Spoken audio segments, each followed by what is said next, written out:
So this here is honestly beyond parody. I'm not sure I've ever seen anything this brazen before, but The Hill says, Black Latino lobbyists bristle at progressives pushing corporate K Street ban on Biden. You see where this is going? A battle is brewing on K Street over an effort by progressives to ensure a Biden administration is devoid of any former Wall Street executives or corporate lobbyists. Black and Latino lobbyists say a ban of that sort would end up shutting out minorities and could make the administration less diverse if Democrats win back the White House. The tensions date back to April when 8 progressive groups wrote a letter calling on former Vice President Joe Biden to vow not to appoint any current or former Wall Street executives or corporate lobbyists or people affiliated with the fossil fuel, health insurance, or private prison corporations to his transition team, cabinet, or as top aides. That demand did not sit well with some minority lobbyists who argue that corporate lobbyists shouldn't be denied a spot in the administration. Given the wokeness of these people, I find it odd that they are so comfortable lumping in a large group of people together. They have an agenda that is limiting, and it has always been limiting, said Michael Williams, founder of the Williams Group, one of the few black-owned lobbying shops in D.C. This is rich. This is as rich as it gets, man. He's making the argument, are you a bigot against corporate lobbyists? Well, how dare you? Are you lumping all corporate lobbyists together? Because if you're lumping them all together and saying they're all bad, that's bigotry against corporate lobbyists. He actually made that argument.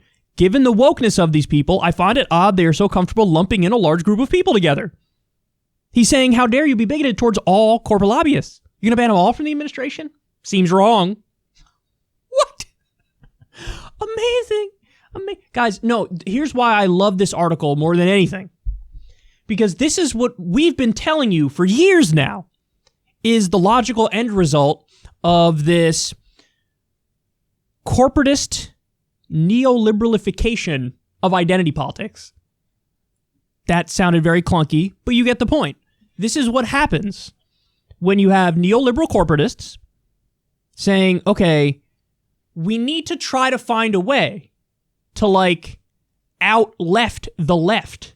Well, they can't do it on policy because neoliberal corporatists are to the right when it comes to wars. They're to the right when it comes to various economic issues. They're to the right when it comes to healthcare. So how are they going to out-left the left? Easy. You lean even heavier into identity politics. So, that's where the old joke comes from of it blew up on Twitter when it originally came out. You see a drone bombing people in the Middle East, and one person says, they say the next one will be sent by a woman. And somebody responds, sure does make you feel like you're a part of something special in history, or something to that effect. It's yes, that's literally the argument. That's the argument.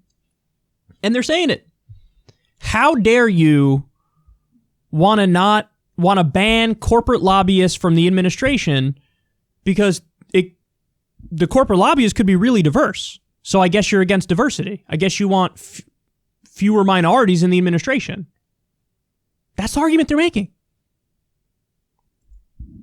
So, in other words, corruption is okay. Corruption is preferable as long as everybody's diverse. We can be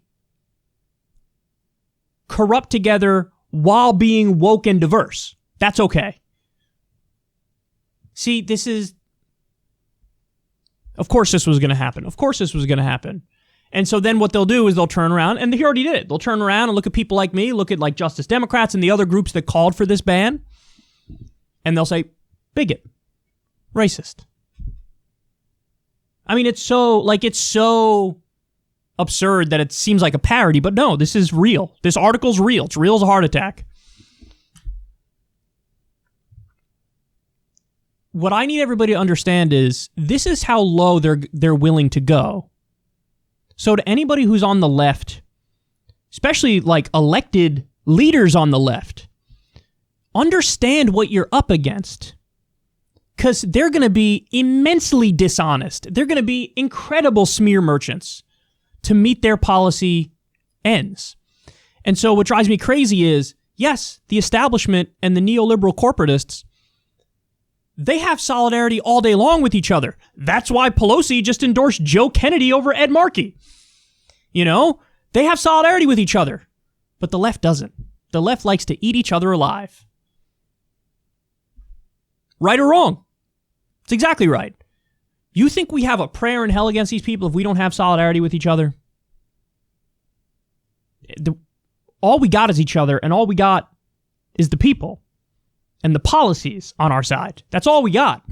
So you have to grow a spine, and you have to be willing to call bullshit when there's bullshit. And unfortunately, the left is too willing to bend the knee and, okay, you're right, fair point. It's like, no, actually, oftentimes these idiots are not making fair points. Stop even conceding an inch to them. You give them an inch, they want to take a foot. This is how low they're willing to go. You're a bigot if you want to do a corporate lobbyist ban because, hey, the corporate lobbyists are going to be diverse, so you're against diversity. Seems like a white brocialist thing to be in favor of, huh? Unbelievably disingenuous. Guys, every newly elected Justice Democrat in the midterms was a woman of color. And they still accuse the group of being bigoted. It's like, so do you understand? These are not honest actors who you're up against. They're not. They're going to play dirty Machiavellian politics. So you better learn how to be Machiavellian as well and how to fight back. Because unfortunately what you see is so many people on the left, and you know this, the corporatists know there's a democratic civil war going on, and they fight for their side of that civil war. The progressives like to act like there's not even a democratic civil war. And they love to try to hold hands and sing Kumbaya with their enemies. The only power you have as a leftist is derived from the fact that you're an outsider and you're very popular among the people. You have to use that bully pulpit and take no prisoners. Let the corporatists hate you. Let the media smear you and lean into it. Because you can always fight back. But you have to believe in what you're doing enough to be willing to take this fire. And a lot of the lefties are not. But here you go. This is what it's going to be like, man. This is what it's going to be like. This is a joke. I mean, it's so stunning how shameless it is. But here we are.